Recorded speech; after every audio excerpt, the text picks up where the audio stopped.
الحمدللہ وکفا وسلام علی عبادہ الذین اصطفیٰ خصوصاً علی محمد مصطفیٰ صلی اللہ علیہ وسلم وعلی آلہ واصحابہ وامتہ اجمعین رب اشرح لی صدری ویسر لی امری واحلل عقدۃ من لسانی یفقہوا قولی۔ حضرات گرامی، آج انشاءاللہ ہمارا الآخرہ سلسلے کا پروگرام نمبر 19 ہے 19، اور سب ٹاپک جو چل رہا ہے وہ ہے یوم القیامہ، اور یوم القیامہ سلسلے کا چوتھا پروگرام ہے، اور یہ بھی آگے کافی چلے گا کیونکہ قرآن اور حدیث انشاءاللہ، کیونکہ قرآن اور حدیث میں بہت زیادہ یوم القیامہ کی ڈسکرپشنز اور اس کے معاملات آئے ہیں۔ آج کا ہمارا موضوع ہے شفاعت اولیٰ اور سایہ عرش، یہ آج ہمارا ٹاپک جو یوم القیامہ کے سلسلے میں۔ نبی کریم صلی اللہ علیہ وسلم کی حدیث ہے، اسے ترمذی اور ابن ماجہ نے روایت کیا ہے، اور یہ دو حدیثیں میں آپ کو دونوں سناتا ہوں۔ روز قیامت میں انبیاء کا امام و خطیب ہوں گا اور ان کی شفاعت کرنے والا ہوں گا یا ان کی شفاعت والا ہوں گا بغیر فخر کے، یعنی میں اس پر فخر نہیں کر رہا ہوں، میں صرف آپ کو یہ ایک بات بتا رہا ہوں، یہ نبی کریم صلی اللہ علیہ وسلم فرما رہے ہیں۔ روز قیامت میں اولاد آدم کا سردار ہوں گا اور کوئی فخر نہیں، پرچم حمد میرے ہاتھ میں ہوگا۔ عربی میں اسے کہا گیا لواء الحمد، حمد کا جھنڈا۔ پرچم حمد میرے ہاتھ میں ہوگا اور کوئی فخر نہیں، یعنی جیسے ہوتا ہے نا فلیگ بیئرر جو ہوتا ہے، جو سب سے آگے لیڈر ہوتا ہے، وہ والا معاملہ ہوگا اس سے۔ اس روز آدم علیہ السلام اور تمام انبیاء میرے ہی جھنڈے تلے ہوں گے اور کچھ فخر نہیں۔ سب سے پہلے میری ہی قبر پھٹے گی اور کوئی فخر نہیں۔ پہلی بات تو یہ ہے کہ یہ حمد کا جھنڈا جو ہے یہ عزت اور پذیرائی کا ایک استعارہ بھی ہے، اور بلا شبہ جب اللہ کے رسول فرما رہے ہیں تو فی الواقع ایسا ہی ہوگا، اور یہ نبی کریم صلی اللہ علیہ وسلم کی ایک خاص جسے کہنا چاہیے کہ اللہ سبحانہ و تعالیٰ کے ہاں جو ان کا مقام بلند ہے، یہ اس کا ہمیں اللہ کے رسول نے اس کی خبر دی ہے۔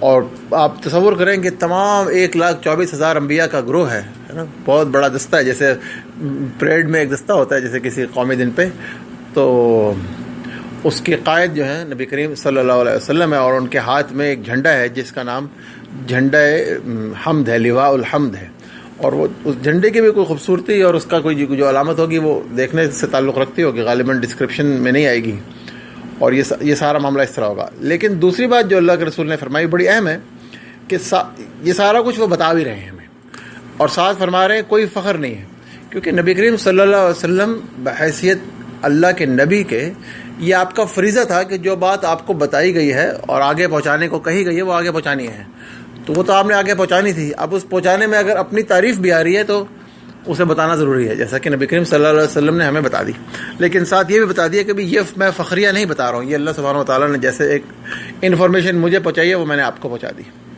کیونکہ اللہ پاک فرماتا ہے ان اللہ لا يحب كل مختال فخور، اللہ سبحانہ و تعالیٰ نہیں محبت کرتا کسی شیخی خورے فخر جتانے والے شخص سے۔ اللہ پاک کو شیخی بھگارنے والے، بڑے ہانکنے والے لوگ بالکل پسند نہیں ہیں، اپنی بڑائی پسند کرنے والے لوگ پسند نہیں ہیں، اللہ کریم کو بالکل وہ لوگ پسند نہیں ہیں جو شخص اپنی بڑائی پسند کرے۔ بڑائی اس پوری کائنات میں صرف ایک ذات کو سزاوار ہے، کائنات میں یا اس سے باہر جو بھی ہے، وی ایون ڈونٹ نو، بڑائی صرف اللہ کے لیے ہے، اور باقی ہم سب کیا ہیں، چھوٹے ہیں اور حقیر ہیں اور کچھ بھی نہیں۔ تو اللہ پاک فرماتا ہے وبشر المخبتین، اور عاجزی تواضع اختیار کرنے والوں کو خوشخبری دے دو، ٹھیک ہے۔ اکثر ہمیں شیطان سمجھاتا ہے کہ یہ تیری بے عزتی ہو گئی ہے، تو ذلیل کر دیا گیا ہے، اس پہ بڑھ کے جواب دو، یا کوئی ایسا کام کرو کہ تو بلند ہو جائے۔ شیطان اکثر ہمیں نا، ہمارا نفس اور شیطان یہ سکھاتا ہے، تو یہ اللہ اور اس کے رسول کی ٹیچنگ سے اپوزٹ بات ہے بالکل۔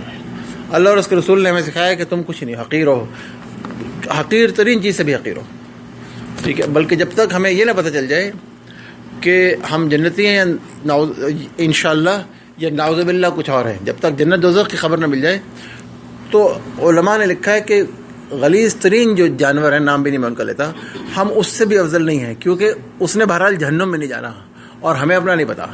تو علماء یہاں تک بات کہتے ہیں کہ جب آپ کو یہ نہیں پتا تو آپ کسی چیز سے خود کو بڑا نہ سمجھیں۔ بات ٹھیک ہے، خود کو بڑا سمجھنا وہ چیز تھی جس کی وجہ سے شیطان کی عمر بھر کی جو ریاضتیں اور عبادتیں تھیں وہ برباد ہوئیں، بہرحال یہ تو ایک حدیث ہم نے سنی. اب ہم انشاءاللہ قیامت کے دن کے کچھ احوال اور واقعات قرآن و حدیث کے حساب سے پڑھیں گے. اور بہت سے احوال بیان ہوئے ہیں قیامت کے دن کے، مثلا اعمال ناموں کا ملنا، مثلا ان کا میزان میں اعمال کا تلنا، شفاعت کا معاملہ، پل صراط، اللہ کے حضور پیشی ہونا، نبی صلی اللہ علیہ وسلم کا جو حوض ہے، حوض کوثر، ان سب چیزوں کا قرآن اور حدیث میں تفصیل سے ذکر کیا گیا ہے. مگر ایک بات جو نہیں بتائی گئی وہ یہ کہ ان میں سے زمانی ترتیب کیا ہے، آرڈر کیا ہے، پہلے کون سا بعد میں کون سا ہے. ٹھیک ہے، آپ غور و فکر سے اور احادیث اور قرآن کو پڑھ کر کچھ نہ کچھ رائے قائم کر سکتے ہیں، مگر اس میں اچھے خاصے اختلاف کی گنجائش رہتی ہے. کوئی شخص یہ نہیں کہہ سکتا کہ یہی جو میں کہہ رہا ہوں یہی حتمی ہے، یہ نہیں ہو سکتا. دس از ناٹ پاسبل. سوال یہ بھی ہے کہ زمانی ترتیب کیوں نہیں بتائی گئی. تو اس کے جہاں تک لوگوں نے سمجھا ہے 2 اسباب ہیں کم سے کم. پہلا سبب یہ ہے کہ جو بھی معاملات قرآن میں اللہ نے بتائے، یاد رکھیں قرآن میں بہت سے قصے بھی آئے ہیں، لیکن اللہ سبحانہ و تعالیٰ جب قصہ یا کوئی واقعہ بیان فرماتا ہے اس سے مقصد قصہ گوئی نہیں ہوتی، بلکہ اس سے مقصد ہوتا ہے سبق حاصل کرنا. قرآن پاک قصہ سناتا ہے، یہ تک نہیں بتاتا کہ ان افراد کا نام کیا تھا، یہ کس زمین کا قصہ ہے، کس سن کا قصہ ہے. آپ بائبل پڑھیں گے اٹ از دا ریورس. ٹھیک ہے، اس میں ایک ایک نام لکھا ہوگا، اس کے باپ دادے کا 6 نسلوں کا نام لکھا ہوگا. بائبل بالکل الٹ ہے اس سے، کیونکہ وہ انسانوں نے خود لکھی ہے، کیونکہ تحریف کر چکے ہیں تو انہوں نے اس میں بالکل اور چیزیں ڈال دی. تو قرآن پاک نہیں بتاتا بھی یہ کون تھے، کہاں کون سی زمین تھی، ان لوگوں کے نام کیا تھے، کیا قصہ تھا. ہاں صرف یہ بتاتا ہے کہ وہ قصہ کیا تھا اور اس سے سبق کیا حاصل ہوتا ہے. اس چیز پہ قرآن بہت ٹائم لیتا ہے اور بہت سمجھاتا ہے. اور بائبل میں آپ ہمیشہ مثال دیتا ہوں، حضرت نوح علیہ السلام کی کشتی کا پوری پیمائش آئی ہے کہ وہ کتنی لمبی، کتنی چوڑی اور کتنی گہری تھی، کتنے لوگ اس میں سوار تھے. نوح علیہ السلام کے 10 باپ دادوں کے نام اس میں لکھے ہیں، پوری نسل جینیالوجی ٹریس کی ہوئی ہے. حرام ہے جو ایک جگہ لکھا ہو کہ نوح علیہ السلام کی تعلیم کیا تھی. اور قرآن کریم میں بالکل ریورس ہے. ٹھیک ہے، اور قرآن کریم نوح علیہ السلام کے نام پہ پوری سورت ہے جس میں نری ان کی تعلیمات ہیں. ٹھیک ہے، اور سورہ اعراف میں، سورہ ہود میں، کئی صورتوں میں نوح علیہ السلام کی جو ٹیچنگز ہیں، جو ان کے مکالمات ہیں ان کی قوم سے، وہ ڈسکس کرتا ہے. بائبل میں ایک جملہ ہے، and God favoured Noah. Why he favoured Noah we have no idea. پوری بائبل میں ایسا آپ کو کچھ نہیں ملے گا. ٹھیک ہے، چاہے کہ پڑھ لیں. تو یہ اہم چیز یہی ہے کہ اس سے سبق کیا حاصل ہوتا ہے. باقی چیزیں ان امپورٹنٹ ہے، جتنی لمبی چوڑی تھی ہمیں اس سے کیا لے رہے ہیں. تو یہ قرآن کریم کا خاص انداز ہے. پہلی بات یہ ہے کہ مقصد نصیحت ہے تاکہ انسان اپنے اندر چینج پیدا کرے، تبدیلی لائے. قصہ گوئی تو مقصد ہے ہی نہیں. نمبر 2 یہ کہ یہ بھی ہو سکتا ہے کہ متعدد معاملات ساتھ ساتھ چل رہے ہوں، کہیں ترازو میں اعمال نامے تل رہے ہوں، کہیں رائٹ لیفٹ میں، کہیں ترازو میں اعمال تل رہے ہیں اور کہیں رائٹ لیفٹ ہینڈ میں، دائیں ہاتھ بائیں ہاتھ میں تقسیم ہو رہی ہے. واللہ عالم. اور بھی بعض چیزیں جو ساتھ ساتھ چل رہی ہیں، مثلا پوری انسانیت ایک طرف ہے اور بعض لوگ سائے میں بیٹھے ہیں، وہ بھی آج پڑھیں گے، آج کے ہمارے موضوع میں آئے گا. تو ہو سکتا ہے، اور یہ بھی ہو سکتا ہے کہ مختلف لوگوں کے ساتھ مختلف صورتحال چل رہی ہو ساتھ ساتھ. جیسا کہ ہم نے پچھلی دفعہ پڑھا تھا کہ قیامت کا دن 50,000 سال کا ہے، اور بعض لوگوں کے نے بعض حدیثوں میں یہ بھی آتا ہے کہ قیامت کا نصف یوم کافر کے لیے 50,000 سال کا ہے، اور مومن کے لیے فرض نماز یا فجر کی سنتوں جیسا یا بہت ہلکا ہے. اس طرح کے معاملات بھی آتے ہیں. یہ بھی آتا ہے کہ کافر کو حشر کی تکلیف موت کی غشی جیسی ہوگی. ہے مسند احمد کی حدیث ہے، جیسے سکرات الموت کی تکلیف ہوتی ہے ویسی ہوگی، بہت شدید. اور مومن کو زکام کی طرح تکلیف ہوگی ضرور، ویسے ہے وہ بڑا تکلیف دے دیں. خیر، یہ کہا جا سکتا ہے غالباً، یہ بھی غالباً ہی ہے کہ شاید آخری معاملہ جو قیامت کے دن پیش آئے گا وہ صراط کا معاملہ ہوگا. کیونکہ صراط اگر جس نے پار کر لی تو اس نے جہنم کراس کر گیا اور پھر جنت کے دروازے پہ پہنچ گیا. وہاں جا کر بھی کچھ معاملات ہیں، وہ جب ہم شفاعت کا تذکرہ پڑھیں گے، وہ آج کا موضوع نہیں ہے، جو دوسری تیسری شفاعتیں ہیں، شفاعت کی بھی کئی ٹائپس ہیں، انشاءاللہ پڑھیں گے وہ، پر وہاں اس وقت پڑھیں گے. لیکن غالباً پل صراط ون آف دا لاسٹ جو ہے سٹیجز ہے. اللہ پاک سورہ مریم میں فرماتا ہے وَإِن مِّنكُمْ إِلَّا وَارِدُهَا، ہر ایک تم میں سے، ٹھیک ہے، تم میں سے کوئی بھی ایسا نہیں ہے جو اس پر وارد نہ ہو. کس پر؟ جہنم پر. ٹھیک ہے. تو علماء نے لکھا ہے یہ وارد ہونا یہ ہے کہ اہل ایمان بھی پل صراط تو کراس کریں گے. اور پل صراط کہاں لگائی جائے گی؟ جہنم کے اوپر پڑھیں گے. اگر ہمارا غالباً انشاءاللہ اگلی دفعہ اگر موقع ملا تو پل صراط پڑھیں گے جب بھی موقع آیا. کان علی ربک حتما مقضیہ، یہ تیرے رب نے اس کو لازم کر دیا، یہ فیصلہ ہو چکا ہے، یہ تو ہوگا ہی ہوگا، ہر ایک کو جانا پڑے گا اس میں. ثم ننجی الذین اتقوا، پھر ہم متقیوں کو بچا لیں گے. ٹھیک ہے. وَنَذَرُ الظَّالِمِينَ فِيهَا جِثِيًّا، اور ظالموں کو اس میں گھٹنوں کے بل گرا ہوا چھوڑ دیں گے، وہ بیچارے اس میں پڑے ہوں گے، اور جو متقین ہوں گے وہ بچ جائیں گے. یہاں تک تو میں نے عرض کیا کہ ترتیب نہیں جان سکتے، لیکن ظاہر ہے ہمیں کسی نہ کسی ترتیب سے چلنا پڑے گا تاکہ جو کچھ بھی اللہ اور اس کے رسول صلی اللہ علیہ وسلم نے بتایا ہے وہ تمام کا تمام نظروں کے سامنے آئے، ضرور کور ہو جائے جتنا ممکن ہے. مگر بالکل صحیح ترتیب اس دن کیا ہوگی یہ جاننے کا دعویٰ ہم نہیں کر سکتے، اللہ سبحانہ و تعالیٰ ہی بہتر جانتا ہے. پچھلی دفعہ ہم نے یہ پڑھا تھا کہ روز محشر ایک بڑا ہی ہولناک دن ہے، اور آج ہم وہیں سے آگے چلتے ہیں. حشر کا دن شروع ہو چکا ہے، یا محشر کا دن جیسے آپ چاہیں کہہ لیں. زمین پر تمام جن و انس اور جانور اکٹھے ہوئے ہیں، اور جانوروں کا بھی حساب ہو گیا. ہم نے پڑھا تھا کہ جانوروں کا حساب ہوا اور وہ سارے مٹی بن گئے، اور سورج 1 میل کے فاصلے پر آ گیا ہے، اور لوگ اپنے پسینوں میں شرابور ہیں، کوئی ٹخنوں تک، کوئی گھٹنوں تک، کوئی ناف اور کوئی گردن تک، اور بعض کے منہ میں پسینے کی لگام ہوگی. انتہائی مشکل سے اپنی جگہ کھڑے ہیں. انتہائی گرمی اور پسینہ اور سختی جو ہے اس کا دن ہوگا وہ. حتیٰ کہ طبرانی کی روایت ہے، اور یہ حدیث حسن درجے کی ہے، کہ ایک آدمی دعا مانگے گا کہ اے رب اس مصیبت سے نجات دے، چاہے جہنم میں بھیج دے. وہ اس قدر تکلیف دہ ہوگی، جہنم نظر آ رہی ہے پھر بھی کہے گا یہ وہاں دفع ہو جاؤں، کم سے کم اس سے جان چھوٹے. اور طبرانی کی ایک اور یہ بھی حسن درجے کی حدیث ہے کہ جب سے اللہ تعالیٰ نے انسان کو پیدا کیا تب سے اس پر موت کی سختی سے زیادہ سخت وقت کوئی نہیں آیا، اور پھر موت کے بعد کے مراحل اس سے بھی سخت ہیں، اس کے بعد سختیاں شروع ہوتی ہیں. بے شک لوگ حشر کے دن ہول اور شدت سے دوچار ہونے والے ہیں. میں یہ سارا اس لیے کر رہا ہوں کہ اس ہول اور شدت کو ایک طویل عرصہ گزر جائے گا، پتہ نہیں سینکڑوں یا ہزاروں سال ہے نا، پورا دن 50,000 سال کا ہے، تو ایک بہت طویل عرصہ گزرے گا، حتیٰ کہ لوگ بالکل اس سے عاجز آ جائیں گے، برداشت کرتے کرتے بھی ان کی برداشت ختم ہو جائے گی. پھر کیا ہوگا؟ اس کو کہتے ہیں کہ وہ سب سے پہلی اور سب سے بڑی شفاعت کا قصہ اس وقت ہوگا، جسے شفاعت کہا جاتا ہے. اور اس کے بارے میں بخاری، مسلم، احمد، ترمذی حدیث کی متعدد کتابوں میں کئی روایات بیان ہوئی ہیں، جن کو شیخ محمد بن عبد الرحمن العریفی نے اپنی کتاب میں جمع کیا ہے. تو اسی کا ترجمہ جو ہے میں آپ کے سامنے انشاءاللہ نقل کر رہا ہوں. انہوں نے یہ سارے حوالوں کے ساتھ کیا اس کو اور اکٹھا کر دیا ہے، تو اکٹھا آپ کو سنا رہا ہوں انشاءاللہ. طویل حدیث ہے. کہتے ہیں کہ اللہ تعالیٰ تمام اگلے پچھلے لوگوں کو ایک میدان میں اکٹھا کرے گا، پکارنے والے کی پکار ان سب کو سنائی دے گی، اور سب پر نظر پڑے گی، یعنی لوگ سب ایک دوسرے کو دیکھ رہے ہوں گے. ہمیں یہ لگتا ہے کہ چلو قیامت کے دن جو ہوگا دیکھی جائے گی. قیامت کے دن جو ذلت ہوگی وہ تو اس وقت تو وہ ذلتیں دیکھنے کے لیے یا وہ عزت دیکھنے کے لیے انشاءاللہ اللہ پاک ہمیں عزت عطا فرمائے اس دن. آپ کے آمین یا رب.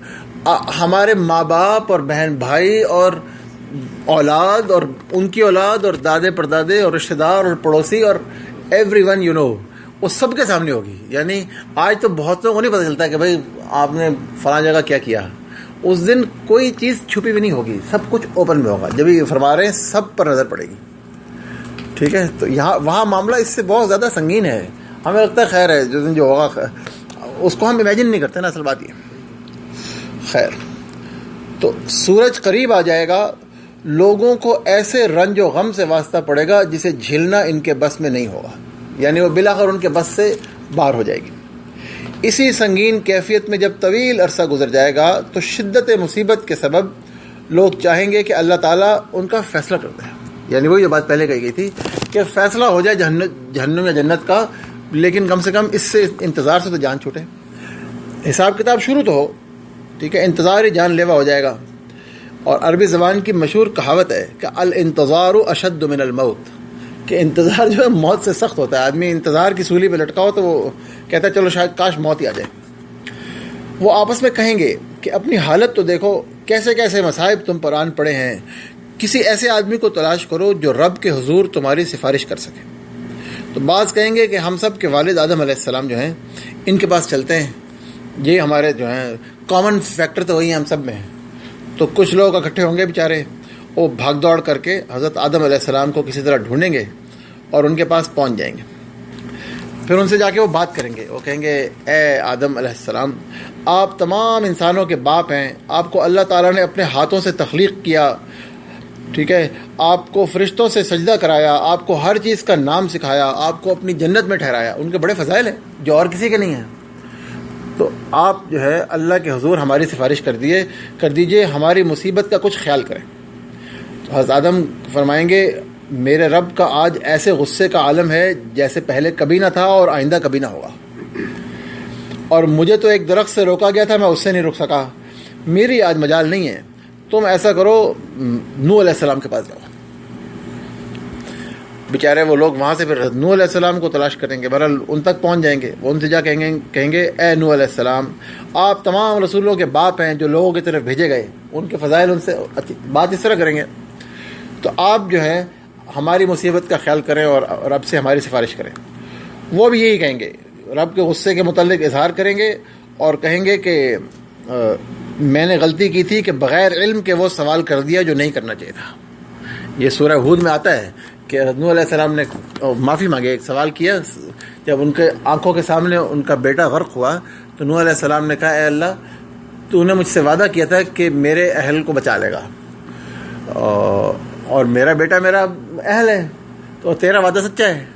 تو اللہ پاک نے فرمایا اس وقت جب وہ ڈوبا کہ وہ تیرا اہل نہیں ہے، انہ عمل غیر صالح، اس کے اعمال غلط خراب ہیں، وہ تیرا اہل نہیں رہا، ٹھیک ہے۔ اور تو میں تجھے نصیحت کرتا ہوں، اس کا ترجمہ یہ اس آیت کا کہ میں تجھے نصیحت کرتا ہوں اے نوح کہ وہ سوال نہ کر جس کا تجھے پتہ نہیں ہے، اور خود کو جاہلوں میں سے نہ بنا لے۔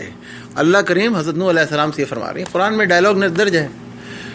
تو اور نوح علیہ السلام نے اسی وقت کہا کہ اے اللہ میں اس بات سے پناہ مانگتا ہوں، اسی وقت استغفار کیا اور کہا کہ میں اس سے پناہ مانگتا ہوں کہ میں وہ چیز تجھ سے مانگوں جس کا مجھے علم نہیں ہے، اور میں معافی چاہتا ہوں، اور اگر تو نے مجھ پر رحم نہ کیا اور مجھے معاف نہ کیا تو میں ہلاک ہو جاؤں گا۔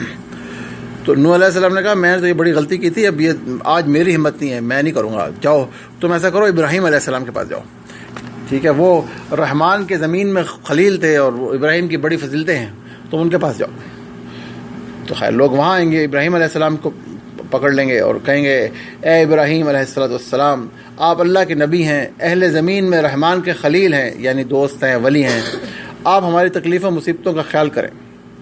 اب ابراہیم علیہ السلام کے بارے میں قرآن کہتا ہے کہ ابراہیم بہت ہی نرم دل تھے، یہ قرآن کریم کی گواہی، اللہ کی اپنی گواہی ہے ان کے بارے میں، بڑے ہی رقیق القلب اور بہت زیادہ جو ہے اللہ کے حضور رجوع کرنے والے تھے اور اللہ کے دوست ہیں، ٹھیک ہے۔ اللہ نے ان کی نرم دلی کی تعریف فرمائی ہے، مگر اس دن ایسا حال ہوگا کہ وہ بھی انکار کر دیں گے، ہے نا۔ جب دنیا میں تھے تو لوط علیہ السلام کی قوم کی بھی ہلکی سی سفارش کی تھی کہ ٹھیک ہے یجادلنا فی قوم لوط، اللہ پاک قرآن میں فرماتا ہے ان کے بارے میں کہ اس نے ہمارے ساتھ جھگڑنا شروع کیا قوم لوط کے بارے میں۔ دنیا میں تو یہ عالم تھا مگر اب قیامت کے دن وہ عالم نہیں رہا، ٹھیک ہے۔ ایسا حال ہوگا، ایسا اللہ کا خوف ہوگا، وہ کہیں گے میں نے 3 باتیں ایسی کی تھیں جو خلاف ظاہر تھیں، جو درست شاید نہیں تھیں، واللہ عالم، تو میری تو آج ہمت نہیں ہے، ٹھیک ہے، میں یہ کام نہیں کر سکتا اور مجھے تو بہت خوف ہے۔ تم ایسا کرو موسیٰ علیہ السلام کے پاس جاؤ، اللہ نے اس کو تورات دی، اس سے کلام کیا، سرگوشی کے لیے اسے نزدیک کیا، قرآن کریم میں آتا ہے وَقَرَّبْنَاهُ نَجِيًّا، تو ہم نے اس کو سرگوشی کے لیے اپنے نزدیک کر لیا۔ موسیٰ علیہ السلام اللہ پاک کے بہت لاڈلے نبی ہیں، سچی بات یہ ہے، بہت زیادہ اللہ پاک پیار محبت سے ان کا ذکر فرماتے ہیں، ان کی پیدائش سے پہلے سے ان کے لیے اللہ نے انتظامات فرمائے اور بہت زیادہ، اور ان کی فضائل بھی بے حد و حساب ہیں۔ تو لوگ موسیٰ علیہ السلام کے پاس آئیں گے، یہ سارے فضائل ان کو یاد کرائیں گے، وہ کہیں گے نا بھائی نہیں، میں نے تو ایک بندہ ہی قتل کر دیا تھا، مجھ سے تو بندہ ہی قتل ہو گیا تھا، سوال ہی پیدا نہیں ہوتا، میں تو نہیں کر سکتا، تم جاؤ عیسیٰ علیہ السلام کے پاس جاؤ۔ اس سے معلوم ہوتا ہے اس حدیث سے کہ یہ پانچوں جو ہے نا، یہ انبیاء میں بھی غالباً ٹاپ موسٹ ہیں، آدم علیہ السلام، نوح علیہ السلام اور ابراہیم اور موسیٰ اور عیسیٰ علیہ السلام، واللہ عالم، یہ اللہ کو بتایا سے تو خیر۔ وہ کہیں گے تم عیسیٰ علیہ السلام کے پاس جاؤ، وہ اللہ کا بندہ اور رسول ہے، اللہ کی طرف سے ایک روح اور کلمہ ہے، اس کے پاس جاؤ۔ خیر وہ سیدنا عیسیٰ علیہ السلام کے پاس آئیں گے. عیسیٰ علیہ السلام کہیں گے میں اس کا حق نہیں رکھتا, اور بعض روایتوں میں آتا ہے وہ اپنی کسی خطا کا ذکر نہیں کریں گے, کیونکہ عیسیٰ علیہ السلام نے کوئی خطا نہیں کی. کیونکہ ایک اور حدیث میں آتا ہے کہ شیطان ہر وہ بچہ جو پیدا ہوتا ہے اس کو پیدا ہونے وقت یا کنسیو ہوتے وقت, جب وہ کنسیپشن اس کی ہو رہی ہوتی ہے, ایک دفعہ ایک ٹہوکا ضرور مارتا ہے. یہ اس کا فرض ہے شیطان کا, سوائے عیسیٰ علیہ السلام کے, کیونکہ عیسیٰ علیہ السلام نارمل کنسیپشن سے نہیں پیدا ہوئے نا, عیسیٰ علیہ السلام اللہ کے حکم سے پیدا ہوئے, تو وہاں شیطان بالکل بیچ میں کچھ اس کا کسی قسم کا کوئی ٹوکا مارنا بھی نہیں تھا. تو لہٰذا عیسیٰ علیہ السلام جو ہیں وہ اپنی خطا کا ذکر تو نہیں کریں گے, مگر وہ کہیں گے یہ میرا حق ہے ہی نہیں. تو محمد صلی اللہ علیہ وسلم کے پاس جاؤ, وہ اللہ کے ایسے بندے ہیں کہ جن کے تمام اگلے پچھلے گناہ اللہ نے پہلے ہی معاف کر دیے, ٹھیک ہے نا, ان کے بارے میں یہ گارنٹی ہے, وہ تمہارا کام کر دیں گے. تو اللہ کے رسول فرماتے ہیں صلی اللہ علیہ وسلم کہ تب وہ میرے پاس آئیں گے اور پھر یہی مجھے کہیں گے کہ اے محمد صلی اللہ علیہ وسلم, آپ اللہ کے رسول ہیں, خاتم الانبیاء ہیں, اللہ نے آپ کے تمام اگلے پچھلے گناہ معاف فرما دیے ہیں, آپ ہماری سفارش فرمائیں اور دیکھیں کہ ہم کتنی مصیبتوں اور تکلیفوں میں گھرے ہوئے ہیں, پوری انسانیت جو ہے پریشان ہے. تو اللہ کے رسول فرماتے ہیں کہ تب میں آگے بڑھوں گا اور عرش کے نیچے جا کر ٹھہروں گا, اور وہاں پر میں اللہ کے حضور سجدے میں گر پڑوں گا, اور ایک عرصہ میں سجدے میں گرا رہوں گا, واللہ عالم کتنا عرصہ. اور پھر اللہ سبحانہ و تعالیٰ مجھے اپنی ایسی حمد و ثنا سکھائے گا جو اس سے پہلے اس نے کسی کو الہام نہیں کی. پھر فرمائے گا اے محمد اپنا سر اوپر اٹھا لو اور بات کرو, تمہاری بات سنی جائے گی, اور شفاعت کرو, تمہاری شفاعت قبول کی جائے گی, اور مانگو تمہیں عطا کیا جائے گا. تو علماء نے لکھا ہے کہ غالباً یہ موقع ہے کہ جب تمام انسانیت کے سامنے محمد رسول اللہ صلی اللہ علیہ وسلم کا اللہ سبحانہ و تعالیٰ سے یہ معاملہ ہوگا, اور شاید یہی قیامت کے دن مقام محمود ہے. بعض علماء نے یہ کہا ہے کہ یہ غالباً یہی مقام محمود ہے, کیونکہ جب یہ سارا معاملہ ہوگا اور نبی صلی اللہ علیہ وسلم کی شفاعت سے معاملہ چل پڑے گا تو تمام انسانیت ان کی تعریف کرے گی. محمود کہتے ہیں کہ جس کی تعریف کی جائے بہت زیادہ, جو ہو انتہائی تعریف کے قابل. واللہ عالم. یہ حضرت ابن عمر رضی اللہ عنہ کی ایک روایت ہے, اس سے شیخ عریفی نے اور دیگر علماء کرام نے یہ رائے اختیار کی ہے. واللہ عالم, حقیقت اللہ کو پتہ ہے. تو رسول اللہ صلی اللہ علیہ وسلم فرماتے ہیں میں عرض کروں گا اے رب کریم میری امت میری امت. وہاں بھی سب سے پہلے اپنی امت کا ذکر فرمائیں گے, اے رب کریم میری امت میری امت, اے رب کریم میری امت میری امت. 3 دفعہ اپنی امت کے لیے جو ہے اللہ کے رسول صلی اللہ علیہ وسلم فریاد کریں گے. تو اللہ تعالیٰ فرمائے گا محمد صلی اللہ علیہ وسلم, اے محمد صلی اللہ علیہ وسلم اپنی امت کے ان افراد کو جنت کے داہنے دروازے سے داخل کر دے جن سے کوئی حساب نہیں لیا جائے گا. اس کے بعد پھر لوگوں کے فیصلے ہونا شروع ہوں گے. سب سے پہلے امت مسلمہ میں سے 70,000, دوسری حدیث ہے کہ میرے رب نے مجھ سے وعدہ کیا ہے, اور یہ ترمذی اور احمد اور ابن ماجہ تینوں میں ہے, کہ میرے رب نے مجھ سے وعدہ فرمایا ہے کہ میری امت کے 70,000 افراد کو بغیر حساب اور بغیر عذاب کے جنت میں داخل فرمائے گا. یعنی حتیٰ کہ حشر کے دن کا عذاب بھی ان کو نہیں آئے گا, وہ سیدھے جنت میں جائیں گے. اور ہر 1000 کے ساتھ 70,000 اور ہوں گے, ہر 1000 کے ساتھ 70,000 اور. تو آپ 70,000 کو 70 سے ملٹیپلائی کر لیجئے, ایسے ہی ہے نا, تو یہ بن گیا تقریباً 49 لاکھ. صبر کریں, ابھی اور بھی ہے. اور میرے رب کی لپوں میں سے 3 لپیں, لپیں سے مراد ہے چلو, جسے کہتے ہیں چلو نہیں کہتے ہیں, دونوں ہاتھوں میں پانی بھرتے ہیں, اور بعض نے اس کو اوک بھی کہا. یہ دونوں سب ایک ہی مراد ہے, اوک سے بھی مراد ہوتی ہے, اوک میں پانی بھر کے پینا, دونوں ہاتھوں میں جو آپ بھر کے پیتے ہیں. تو 3 لپیں وہ بھی ہیں, وہ پتہ نہیں وہ کتنے کی ایک ہے, اللہ کے رسول صلی اللہ علیہ وسلم نے وہ ہمیں نہیں بتایا, اللہ اور اس کا رسول ہی بہتر جانتے ہیں. اللہ کرے وہ اس سے بھی زیادہ ہوں, اور اللہ ہمیں ان میں شامل فرمائے. اللہم جعلنا منہم, حساب کتاب کے بغیر سیدھے لے جائے, آمین یا رب. اور پھر وہ جنت کے داہنے دروازے سے بے حساب جنت میں داخل ہو جائیں گے یہ سارے لوگ. اور یہ دروازہ اتنا بڑا ہے, حدیث میں آتا ہے اتنا چوڑا ہے جیسے مکہ مکرمہ سے حجر تک. مکہ مکرمہ سے حجر جو ہے تقریباً 918 کلومیٹر ہے, جو میں نے آج صبح نکال کے دیکھا اس کو, ٹھیک ہے, اس کا جو علاقہ ہے. تو یہ شاید اس سے زیادہ ہی ہے, اس کا جو سٹارٹنگ ایریا اتنا تقریباً 900 سے 1000 کلومیٹر کے درمیان بنتا ہے. وہ ایک دروازہ اتنا چوڑا ہے, اور ظاہر ہے یہ ہمیں مثال کے طور پہ اللہ کے رسول بتا رہے ہیں صلی اللہ علیہ وسلم. ایک حدیث میں آتا ہے کہ ہر نبی کو اللہ سبحانہ و تعالیٰ نے ایک دعا ایسی عطا فرمائی تھی جو گارنٹیڈ تھی کہ قبول ہوگی.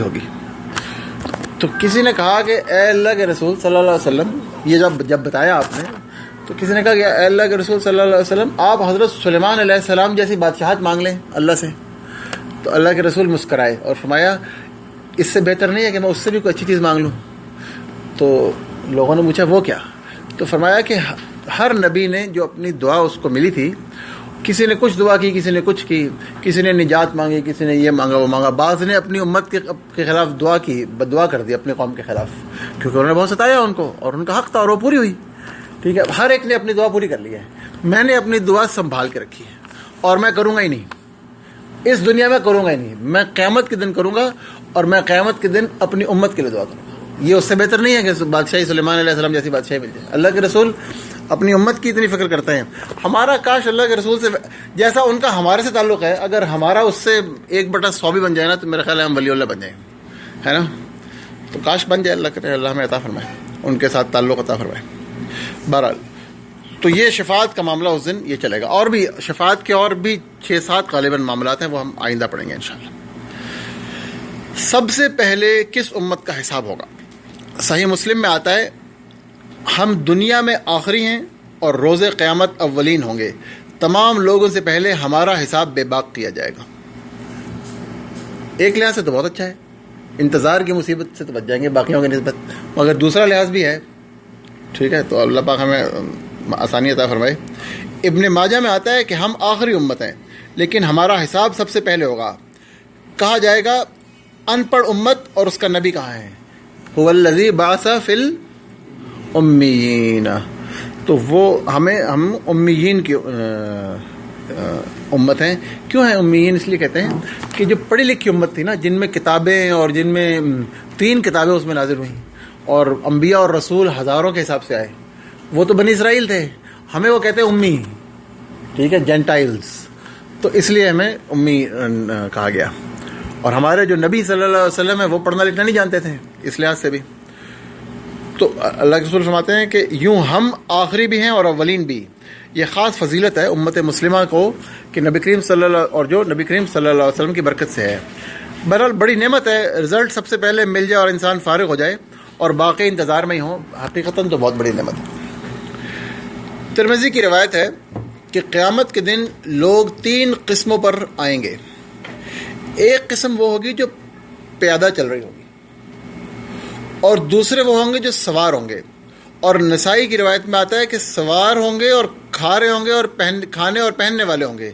یعنی اس دن بھی انہیں اعلیٰ کھانا پینا اور اڑنا نصیب ہوگا. وہ سوار ہوں گے، ان کو اللہ پاک اس دن جناب سواریاں نصیب کرے گا. کچھ بیچارے پیدل ہوں گے. اور تیسری قسم وہ ہوگی جو منہ کے بل چل رہے ہوں گے، منہ کے بل. تو صحابہ نے پوچھا یا رسول اللہ صلی اللہ علیہ وسلم، وہ منہ کے بل کیسے چلیں گے؟ فرمایا جس ذات نے ان کو پاؤں پر چلایا ہے وہ اس پر قادر ہے کہ منہ کے بل چلائے. ہم سمجھتے ہیں انسان پیدا ہوا ہے تو پیر بھی چلتا ہے، ہمیں لگتا ہے ایسا ہی ہے. ایسا ہے نہیں، یہ اللہ کا حکم ہے. جس دن اللہ کا حکم چینج ہو جائے گا معاملہ چینج ہو جائے گا. تو وہ اس بات پر قادر ہے کہ منہ کے بل چلائے، اور وہ چہرے کے ساتھ ہی ہر بلندی اور ہر کانٹے سے بچنے کی کوشش کریں گے. رستے میں کوئی اونچ نیچ آ جائے تو انسان پاؤں سے کرتا ہے نا بیچارہ کوشش، کبھی کانٹا چپ جاتا ہے، کبھی کوئی ٹھوکر لگ جاتی ہے. وہ معاملہ ان کے چہروں کے ساتھ ہوگا. اللہ پاک قرآن میں سورہ اسراء میں فرماتا ہے آیت نمبر 97 میں وَنَحْشُرُهُمْ يَوْمَ الْقِيَامَةِ عَلَى وُجُوهِهِمْ. اللہ پاک فرماتا ہے کہ ہم اس دن ان کو جمع کریں گے قیامت کے دن جبکہ وہ اپنے چہروں کے بل ہوں گے. یہ قرآن کریم میں آتا ہے. اللہم لا تجعلنا منہم، اے اللہ ہمیں ان میں شامل نہ فرمائیں. اب حشر کی یہ ہولناکیاں اور شدید گرمی اور سورج اور یہ ساری مصیبتیں جو ہیں اب چل رہی ہیں، ٹھیک ہے. ان کو آپ تصور کر لیجیے، انسانیت بے قرار ہے. چند لوگوں کو آرڈر ملتا ہے کہ بھئی ان کو سائے میں لے آیا جائے. چند لوگوں کے لیے آرڈر ہو جائے گا کہ یہ سائے میں آ کے بیٹھ جائیں، بھئی ان کو سائے نصیب ہوگا. وہ تو بڑے خوش قسمت لوگ ہوں گے نا، بڑی بات ہے، بہت ہی بڑا آنر ہے. وہ کون ہوں گے؟ تو نبی کریم صلی اللہ علیہ وسلم کی حدیث مبارکہ ہے صحیح بخاری اور مسلم میں ہے، اللہ کے رسول فرماتے ہیں کہ قیامت کے دن 7 آدمیوں کو اللہ سایہ عطا فرمائے گا، جس روز اس کے عرش کے سائے کے سوا کہیں سایہ نہیں ہوگا. ٹھیک ہے جی. اب اللہ کا عرش کتنا بڑا ہے یہ تو آپ جانتے ہی ہیں، ہے نا، لیکن وہ بھی تمام انسانوں کو کور نہیں کرے گا. وہاں آنے کے لیے اسپیشل پاس ہوگا کوئی، ہے نا، ہر آدمی نہیں گھس سکے گا ادھر، وی آئی پی پاس ہوگا ادھر، کوئی اسپیشل پاس ہوگا. تو وہ 7 کون ہیں؟ نمبر 1 امام عادل، امام عادل. اچھا یہ 7 ہم پڑھیں گے، اس کے بعد ان کی تفصیل بھی پڑھیں گے تھوڑی سی نا، جس کی موقع لگا. نمبر 2 وہ نوجوان جس نے اپنی جوانی اللہ کی عبادت میں گزاری. 3 وہ شخص جس کا دل مسجد میں اٹکا رہتا ہے. 4 وہ 2 آدمی جو ایک دوسرے سے اللہ کے لیے محبت کرتے ہیں، اللہ ہی کے لیے وہ اکٹھے ہوتے ہیں اور اللہ ہی کے لیے وہ جدا ہوتے ہیں. اس کی تفصیل پڑھنے والی ہے، تھوڑی سی پڑھیں گے انشاءاللہ. وہ مرد جسے ایک حسین و جمیل اور اونچے خاندان کی عورت نے گناہ کی دعوت دی، لیکن اس نے یہ کہہ کر انکار کر دیا کہ میں اللہ سے ڈرتا ہوں. 6 وہ شخص جس نے اس طرح چھپا کر صدقہ کیا کہ بائیں ہاتھ کو بھی علم نہ ہوا کہ دائیں ہاتھ نے کیا خرچ کیا ہے. یہ عربی کا محاورہ ہے، یعنی باقی تمام انسانیت سے چھپا کر جو ہے صدقہ کرنا. اور نمبر 7 وہ شخص جس نے تنہائی میں اللہ کو یاد کیا تو اس کی آنکھوں سے آنسو بہہ نکلے. اکیلے میں اہمیت کس کی ہے؟ اکیلے میں. اگر سب کے سامنے آنسو بہیں تو بعض اوقات اس میں ڈر ہوتا ہے کہ ذرا دکھاوا بھی ہو سکتا ہے، لیکن تنہائی میں اللہ کو یاد کرے اور پھر روئے. ٹھیک ہے. یہ 7 کون افراد ہیں جن کو یہ اسپیشل وی آئی پی لوگ ہیں جن کو پاس مل رہا ہے اس دن، جو اللہ کے عرش کے سائے کے نیچے جا رہے ہیں. یہ امیجن کریں، ویسے یہ امیجنیشن ذرا تھوڑی سی کھول کے رکھیں کہ وہ منظر ہے، پوری انسانیت کھڑی ہے اور آپ کا نام لے کے پکڑایا جا رہا ہے، فلاں بن فلاں آ جاؤ جی، تمہیں عرش کے نیچے بلایا ہے کیونکہ تم نے یہ کام کیا تھا. کیا بات، اس وقت کی کیسی عزت ہوگی، اس کی زبردست عزت بھی ہوگی، اور اس کے دل کے کیا جذبات ہوں گے جس شخص کو کہا جائے گا چل بھی آ جا، تیرا کام ادھر ہے، you are going to be تحت عرش اللہ. سبحان اللہ. اچھا ایک اور حدیث ہے، یہ صحیح مسلم اور ترمذی میں ہے. جو شخص تنگ دست مقروض کو، اور یہ شیخ عریفی نے اس طرح اس حدیث کے بعد دوسرا اس حدیث کو نقل کیا ہے کہ جو شخص تنگ دست مقروض کو مہلت دے یا اس کے قرض میں سے کچھ چھوڑ دے، اسے اللہ تعالیٰ قیامت کے دن اپنے عرش کے سائے تلے جگہ دے گا، جس دن اللہ کے عرش کے علاوہ اور کوئی سایہ نہیں ہوگا. بلکہ ایک حدیث میں آتا ہے کہ جو شخص چاہے کہ اللہ کے عرش کے نیچے اسے جگہ ملے تو وہ مقروض کو مہلت دے یا اس کا قرض چھوڑ دے یا اس کا قرض کو کم کر دے یا بالکل ہی چھوڑ دے. جو چاہتا ہے وہ یہ کر لے. ابن ماجہ میں بھی ہے، مسلم میں بھی ہے، یہ صحیح حدیث ہے. اب اس کی کچھ تفصیلات تھوڑی سی پڑھتے ہیں. نمبر 1 ہے، کیونکہ تفصیل جاننا ضروری ہے، یہ سارے یہ آپ سمجھ لیجئے کہ اس طرح ہے کہ اگر میں صرف مثالاً عرض کر رہا ہوں، حقیقتاً نہیں ہے، نہیں اس طرح ہے مثال اس کی کہ گویا جاب اپلیکیشنز مانگی جا رہی ہے، بھائی یہ ویکنسیز خالی ہیں، ہے نا، ایسے ہی ہے نا، یہ ویکنسیز خالی ہیں. ٹھیک ہے. یہ 7 ویکنسیز ابھی بھی ہیں، ان میں ابھی جگہ ہے، ایسے ہی ہے نا. آپ اور میں ان میں اپلائی کر سکتے ہیں نا. تو اس کی ذرا تفصیلات چاہیے.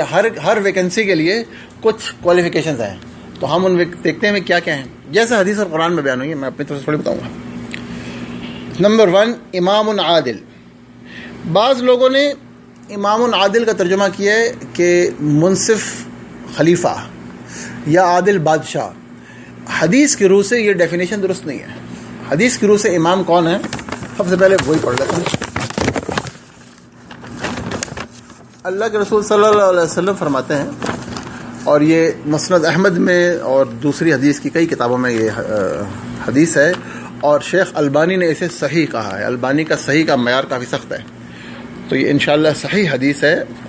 اور فرماتے ہیں جو کوئی بھی 10 اشخاص پر بھی حاکم ہوگا، جو شخص 10 یا اس سے زیادہ افراد پر حاکم ہوگا، اس کو قیامت کے دن اس حالت میں لایا جائے گا کہ اس کی گردن میں طوق ہوگا اور اس کا ہاتھ اس کی گردن کے ساتھ چمٹا ہوگا.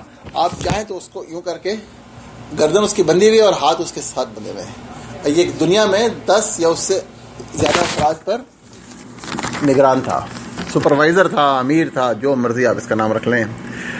ٹھیک ہے، حتیٰ کہ اس کا عدل اس سے اس طوق کو اتار دے گا یا اس کا ظلم اسے ہلاک کر دے گا. اگر وہ عادل ہوگا تو اس کا طوق اتر جائے گا اور وہ جنت میں اور اللہ کے سائے میں پہنچ جائے گا، اللہ کے عرش کے سائے میں پہنچ جائے گا. اور اگر وہ ظالم ہوگا تو پھر وہ اس طرح ہی بندے ہی جہنم میں اوندے منہ پھینک دیا جائے گا. 10 یا اس سے زیادہ، 10 کوئی بھی امت کے فرض ہو سکتے ہیں. ایک حدیث میں آتا ہے کلکم رائم و کلکم مسئول. تم میں سے ہر ایک راعی ہے، ہر ایک جو ہے وہ نگہبان ہے، اور ہر ایک جو ہے اس کو اپنی رعیت کا جواب دینا ہے. اور مرد اپنے گھر والوں کا نگہبان ہے، اور عورت مرد کے مال اور اس کی اولاد کی نگہبان ہے، اور نوکر جو اس کو ذمہ داری دی گئی وہ اس کا نگہبان ہے. یہ بھی حدیث میں آتا ہے. تو یہ سب جو ہے آپ بھی امام عادل بن سکتے ہیں.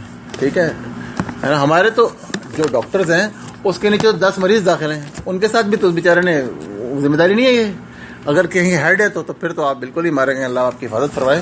لیکن آمین یا رب. لیکن ذمہ داری 10 آدمیوں کی ملی جاتی ہے کہیں نہ کہیں عمر میں جا کے. ٹھیک ہے. تو یہ بہرحال یہ معاملہ ہے.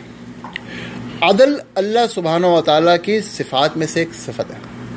ان اللہ یأمرکم بالعدل، یہ سورہ نحل کی آیت ہے، ہر جمعے کے خطبے میں پڑھی جاتی ہے. اور یہ حضرت عمر بن عبدالعزیز رحمہ اللہ نے جمعے کے خطبے میں ڈالی تھی. پہلے نہیں لوگ پڑھتے تھے، پہلے کچھ اور کرتے تھے. عمر بن عبدالعزیز رحمہ اللہ نے اس کو چینج کر کے اور یہ آیت شروع فرمائی. تو جو لوگ قائد، سربراہ، لیڈر ہیں ان کی ذمہ داری بہت بھاری ہے. چند احادیث میں آپ سے عرض کرتا ہوں. متفق علیہ حدیث ہے بخاری مسلم میں، مسلمانوں کا کوئی والی جو ان کے امور پر نگران بنے، اگر وہ اس حال میں مرے کہ وہ خائن تھا، وہ ان کے لیے خائن تھا، تو اللہ اس پر جنت حرام کر دیتا ہے. جو والی ہے اس کو بالکل خیانت کی جاتی ہے، جس کو نگہبانی سونپی گئی ہے، وہ اگر خیانت کرے جنت اس پہ حرام ہو جائے گی. کوئی بندہ ایسا نہیں جس کو اللہ تعالیٰ رعیت پر نگہبان کر دے پھر وہ خیر خواہی کے ساتھ ان کی نگہبانی نہ کرے. جو اللہ کسی کو حکمران یا بادشاہ یا نگہبان یا ہیڈ وٹ ایور، ہم نے پڑھا 10 تک یا اس سے زیادہ، پورا ملک بھی آ گیا اس میں اور چھوٹے چھوٹے ہیڈ بھی آ گئے. تو ہم ہیڈ بننا پسند کرتے ہیں، ہے نا. ہم کہتے ہیں یار اس کی پروٹوکول ہوگا، عزت ہوگی، ٹشم ٹیش ہوگی، ہے نا، جسے ہماری عام زبان میں کہتے ہیں. ٹھیک ہے، ٹور ہوگی بڑی، ٹھیک ہے نا، ٹور جسے کہتے ہیں. تو یہ ٹور شور کے لیے نہیں اللہ بناتا ہے، اللہ اس لیے بناتا ہے کہ کام کریں. ٹھیک ہے. اگر وہ خیر خواہی کے ساتھ ان کی نگہبانی نہ کرے تو وہ جنت کی بو بھی نہ پا سکے گا. ٹھیک ہے. اور یہ متفق علیہ حدیث ہے. اور سرداروں میں سے بدترین وہ ہیں جو ظالم ہیں. یہ صحیح مسلم کی روایت. اور ایک اور صحیح مسلم کی روایت ہے جس میں نبی صلی اللہ علیہ وسلم کی دعا نقل ہوئی ہے. اے اللہ، میری امت میں سے جس کسی کو کسی کام پر والی بنا دیا جائے، اگر وہ ان پر سختی کرے تو تو اس پر سختی کر. یعنی وہ ان پر شدت کرے اگر تو اس پر سختی کر. یہ اللہ کے رسول اس کے لیے بد دعا دے رہے ہیں. اور اگر میری امت میں سے کسی کو کسی کام پر والی بنایا جائے اور وہ ان پر نرمی کرے تو ان پر نرمی فرما. یہ آپ کی چوائس ہے، آپ ان دونوں میں سے کوئی ایک دعا آپ لے سکتے ہیں، ہے نا. صحیح مسلم. عادل عمراء اللہ، ایک اور حدیث ہے صحیح مسلم کی. یہ ساری مستند احادیث ہیں. عادل عمراء اللہ کے نزدیک نور کے ممبروں پر ہوں گے، رحمان کی دائیں جانب، اور اس کے تو دونوں ہی ہاتھ دائیں ہیں. یہ بھی فرماتے ہیں اللہ کے رسول صلی اللہ علیہ وسلم، یعنی رحمان کے دونوں ہاتھ دائیں ہی ہیں. اس کا کیا مطلب ہے اللہ اور اس کا رسول بہتر جانتے ہیں، ہمیں نہیں پتہ. اور وہ عدل سے کام لیتے ہیں، یعنی ان کی صفت کیا ہے؟ اپنے احکامات میں، اپنے اہل و عیال میں. وہ جو آپ پوچھ رہے تھے کہ جس شخص کے گھر والے ہوں، وہ بھی اس میں آ گیا. اپنے اہل و عیال میں، اور جس بھی چیز کے والی بنایا جائے، جس چیز کا آپ کو ذمہ دار بنایا جائے، اس میں انتہائی خیر خواہی اور دیانت برتیں. سوئی کے برابر بھی خیانت نہ کریں. وہ آئے گا، اس بار ہمارا موضوع نہیں ہے، سوئی کے بارے میں بھی آئے گا. ایک حدیث ہے کہ جس نے سوئی کے برابر خیانت کی اس کا کیا حال ہوگا. خیانت کی اجازت نہیں. ہمارا دین بہت اعلیٰ ہے اور وہ ہم سے بہت اعلیٰ درجے کا سٹینڈرڈ ایکسپیکٹ کرتا ہے اللہ. ٹھیک ہے نا. اللہ ہمیں بہت اعلیٰ بنانا چاہتا ہے. خیر، تو جس چیز کے بھی والی بنائے جائیں اس میں وہ عدل سے کام لیتے ہیں. ایک حدیث ہے کہ یہ مسند احمد کی حدیث ہے، ویل للعرفاء ویل للامناء، افسوس ہے، مصیبت ہے، تباہی ہے لیڈروں کے لیے اور امین بنائے جانے والوں کے لیے. جو لیڈر بنایا گیا اس بیچارے کے لیے تو بہت افسوس ہے. ٹھیک ہے. عرفاء کہتے ہیں جو کسی بھی قوم کے جو معروف بڑے بڑے لوگ ہوتے ہیں نا، جو کلام کرتے ہیں، جو نمائندے ہوتے ہیں، تو بڑے بڑے ہوتے ہیں. جو مشکات شریف کی جو ترجمہ جہاں سے میں نے پڑھا ہے تو انہوں نے ترجمہ کیا چودھریوں کے لیے. ٹھیک ہے. چودھری کسی پنجابی میں چودھری کہتے ہیں جو کسی قوم کا بڑا، کسی گاؤں کا بڑا ہوتا ہے. تو آپ چودھری کہہ لیجئے، لیڈر کہہ لیجئے، سردار کہہ لیجئے، ایک ہی بات. ابو داؤد کی حدیث ہے سرداری میں حسن ہے، اور یہ ضروری ہے کہ لوگوں کے سردار ہوں. سرداروں کے بغیر گزارا نہیں ہوتا. لیکن سردار جائیں گے جہنم میں، لیکن سردار جہنم میں جائیں گے. یعنی مراد یہ اکثریت، ظاہر سارے تو نہیں مگر اکثریت. کیوں؟ حق جو بیان ہوا ہے. اکثر سردار اس لیے سرداری لیتے ہیں کہ وہ تاکہ کھائیں پیئیں، مزے کریں، ان کے مزے ہو جائیں. مزوں کے لیے تو ہے نہیں. قیامت کے دن عمراء یہ خواہش کریں گے، جب قیامت کا دن ہوگا تو عمراء کیا خواہش کریں گے کہ ان کی پیشانیاں ثریا ستارے کے ساتھ لٹکا دی جاتی اور وہ اسی سے لٹکتے اور ہلتے رہتے، مگر کسی چیز پر والی نہ بنتے. کاش ایسی اس کی پوچھ گچھ ہوگی. اچھا، اب میں اس پہ تبصرہ کرنے لگا تھا، لیکن وہ صحیح بخاری کی حدیث ہے، وہ اس پہ کافی تبصرہ ہے. نبی صلی اللہ علیہ وسلم فرماتے ہیں تم لوگ عمارت کی خواہش کرتے ہو، حرص کرتے ہو. حدیث کے الفاظ ہیں حرص کرتے ہو، یعنی ہر شخص چاہتا ہے میں سردار بنوں. ہر بچہ بھی چاہتا ہے. آپ چھوٹے سے چھوٹے بچے سے پوچھیں نا، دل اس کا کرتا ہے میں کنگ بنوں. ٹھیک بات ہے، ہر بچہ چاہتا ہے، انسان کی فطرت ہے. ٹھیک ہے. تم لوگ سرداری کی حرص کرتے ہو اور وہ ان قریب ندامت کا باعث بنے گی قیامت کے دن. کس کا باعث بنے گی؟ ندامت کا. ایک اور حدیث میں آتے ہیں، بہت احادیث ہیں، میں نے آپ کو بہت تھوڑی سی نقل کی ہیں. اس میں پورا چیپٹر ہے، پورے چیپٹر ہیں کہ اس کا اولین جو ہے وہ بعض میں آتا ہے کہ خیانت سے شروع ہوتی ہے اور پھر ندامت اور پھر جو ہے قیامت کے دن ذلت اور رسوائی اس پر ختم ہوتی ہے. تو یہ خوفناک چیز ہے. اگر جو لوگ سرداریوں کے لیے بھاگتے پھرتے ہیں، ہر ایک چاہتا ہے میں وزیر اعظم بن جاؤں، میں وزیر بن جاؤں، میں یہ بن جاؤں. اگر لوگوں کو ان چیزوں کا پتہ ہو، واقعی بتاؤ، سنی ہوئی تو ہوتی ہیں مگر یقین نہیں ہوتا، تو کون پاگل ہے جو سردار بننا چاہے؟ چند دن کی فائدے کے لیے ہمیشہ کا نقصان حاصل کر لے، ہے نا. خیر، یہ تو تھا نمبر 1. نمبر 4 تھا وہ دونوں شخص کہ جو اللہ کے لیے اکٹھے محبت کرتے ہیں، اللہ کے لیے اکٹھے ہوئے، اللہ کے لیے الگ ہوئے. حدیث میں آتا ہے، صحیح مسلم کی روایت ہے کہ جب قیامت کا دن آئے گا تو اللہ پاک اعلان فرمائے گا، کہاں ہیں میرے جاہ و جلال کے لیے ایک دوسرے سے محبت کرنے والے؟ آج میں انہیں اپنے سائے میں جگہ دوں گا، جب کہ میرے سائے کے سوا اور کوئی سایہ نہیں. یہاں اللہ نے اسے اپنا سایہ کہا ہے، ایک جگہ عرش کا سایہ کہا گیا ہے، واللہ عالم. اچھا، یہ کون ہیں؟ نیڈ ٹو نو کہ بھئی یہ کون لوگ ہیں جو اللہ کے جاہ و جلال کی خاطر ایک دوسرے سے محبت کرتے تھے. آپ ایک شخص ہے، وہ بڑا سرکاری افسر ہے، آپ جا کے اس کے جناب، اور اردو میں کہتے ہیں مٹھی چاپی کریں گے، اس کی جا کے اس کے ساتھ اچھی طرح دوستی لگا لیں تاکہ وہ آپ کے کام کرے. یہ تو نہیں ہو سکتا، امپاسبل ہے نا. کوئی بڑا افسر ہے، اس کے انسان، ہر آدمی چاہتا ہے یار بڑے افسر سے میری دوستی ہو. یا ڈاکٹرز سے لوگ دوستیاں کرتے ہیں کہ چلو یار بغیر فیس کے علاج کرا لیں گے، ٹھیک ہے، یا چلو ایک سہولت میسر آ جائے گی، یہ بھی ہے، ٹھیک ہے. یہ بھی نہیں ہو سکتی. کسی بھی دنیاوی فائدے کے لیے جو دوستی کی جاتی ہے وہ اس میں نہیں آ سکتی. اسی طرح وہ تمام دوستیاں جو حرام، چور و چکے بھی دوستیاں کرتے ہیں آپس میں، 2 نمبر بزنس مین بھی دوستیاں کرتے ہیں آپس میں، خوب کرتے ہیں نا اس طرح کام، وہ بھی نہیں آ سکتے. تو یہ صرف وہ لوگ ہوں گے. مثال کے طور پر ایک شخص ہے، وہ اہل اللہ سے محبت کرتا ہے، وہ اس میں آ سکتا ہے. ٹھیک ہے، کہ بھئی اللہ والوں سے محبت کرتا ہے ایک شخص، وہ آ سکتا ہے. مثلاً وہ 2 افراد جو دین کی دعوت کا کام کرنے کے لیے، دین کا کام پھیلانے کے لیے اکٹھے ہوں. ابھی جو حدیث کے الفاظ ہیں یہ بڑے دلچسپ ہیں اور علماء نے اس پہ بڑا کلام کیا. وہ کہتے ہیں مثال کے طور پہ دعوت دین کا کام ہے، وہ ایسے تو نہیں ہوتا خود بخود، آٹومیٹیکلی تو کوئی کام نہیں ہوتا. اس کے لیے کیا ہوتا ہے، 2-3 لوگ مل کے بیٹھتے ہیں اور سوچتے ہیں یار کیسے کریں، کہاں پروگرام کریں، کیسے بات آگے پہنچائیں, کس سے انفرادی ملاقات کریں, کس سے اجتماعی کہاں کس کس کو بلائیں, ہے نا, وہ مشورے کرتے ہیں. اب وہ اللہ کے لیے اکٹھے ہوئے ہیں, اللہ کے لیے وہاں انہوں نے گفتگو کی ہے. پھر جب وہ الگ ہوتے ہیں تو ہر شخص اپنے اس کام میں لگ جاتا ہے, بھی کہاں کہاں بات پہنچانی ہے, کیا کرنا ہے, تو نے لکھنا ہے, تو نے پہنچانا ہے, تو نے سامان. ہر آدمی لکھنے پڑھنے والا نہیں ہوتا, پھر تم نے اس چیز کا بندوبست کرنا ہے. ہر ایک کو اپنی ذمہ داری ملتی ہے, وہ جا کے اس کو, اس لیے کہ اللہ کا دین دنیا میں پھیلے, ہے نا. تو یہ وہ لوگ ہیں کہ جو اللہ کے لیے اکٹھے ہوئے, اللہ کے لیے محبت کی, اور اللہ کے لیے الگ بھی ہوئے, بچھڑے بھی ہیں. یہ تیسری چیز ہے, یہ بڑی دلچسپ ہے. جو لوگ اور بھی نیکی کے کئی کام, مثلا مساجد کی تعمیر, وقف فی سبیل اللہ, اگر کوئی اللہ کے لیے کوئی ایجوکیشنل انسٹیٹیوشنز بنائے جائیں, وہ بھی آ گئے. جہاد فی سبیل اللہ سب سے بڑھ کر اس میں آیا, اور کسی چیز کی دوستی ہے ہی نہیں اس میں. یہ ساری چیزیں یہ نمبر 4 کی ہیڈنگز میں آتی ہیں کہ جو لوگ اللہ کے لیے آپس میں محبت کریں, اللہ کے لیے اکٹھے ہوں اور اللہ کے لیے الگ ہوں. اللہ کے لیے آپس میں محبت کرنا قیامت کے دن بہت فائدہ دے گا. یہ مزید ہم انشاءاللہ جب یہ ٹاپک مزید آئے گا, آج صرف عرش کے سائے کی بات ہے اس لیے میں یہیں تک رک رہا ہوں, مزید ٹاپک جب آئے گا انشاءاللہ پڑھیں گے. نمبر 5 بھی بہت اہم ہے, سارے مرد بیٹھے ہیں ادھر. نمبر 5 کیا تھا کہ کسی عورت کی طرف سے گناہ کی دعوت ملنا اور اسے رد کرنا.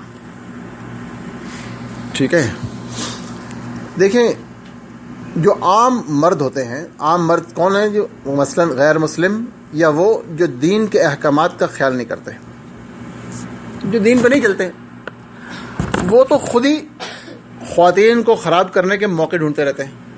ان کی زندگی میں تو جنت دوزخ کی تو کوئی اہمیت ہے نہیں, تو ان کے لیے تو یہی ہے بیچاروں کے لیے. وہ تو خود ہی چاہتے ہیں کہ ایسا کوئی موقع آتا ہے, اور نہ آئے تو کوئی موقع بناتے ہیں. اور مرد کی طبیعت میں اللہ نے اقدام رکھا ہے. مرد جو ہے وہ ایکٹیو ہے نا, مرد کی طبیعت میں اللہ نے ایکٹیویٹی رکھی ہے, اگریسو ہے. اور عورت کی طبیعت جو ہے نسبتاً پیسو ہے, ایسے ہی ہے نا. لیکن یہاں الٹا معاملہ ہے کہ عورت خود مائل ہو رہی ہے اور بلا رہی ہے برائی کے لیے. یہاں معاملہ بالکل الٹ ہے. اچھے خاصے نیک مرد کے لیے بھی یہ خاصی بڑی آزمائش ہے. یہ میں نہیں کہہ رہا, قرآن کریم کہتا ہے. میں ابھی آپ کو اس کی ثبوت میں آیت ابھی سناؤں گا. یہ خاصی سخت آزمائش ہے, اور یہ ٹیمپٹیشن کو ریزسٹ کرنا ہے. ٹیمپٹیشن یعنی ایک چیز جو انسان کے لیے خوشنما بنا دی گئی ہے, اس کو ریزسٹ کرنا ہے, اس کے خلاف چلنا ہے. یہ وہ والی بات ہے. اور ٹیمپٹیشن بھی وہ جو بالکل آپ کی رینج میں ہے, آپ کی ریچ میں ہے. اب وہ تو خود بلا رہی ہے کہ آ جائیں حضرت. تو یہ بیان ہی وہی درخت ہے جو حضرت آدم علیہ السلام کے سامنے تھا. چاہے تو کھا لو, چاہو تو نہ کھاؤ. کھاؤ گے تو گناہ ہو جائے گا, ہے غلط کام, بٹ رینج میں ہے, وہ ہے آپ کی رینج میں.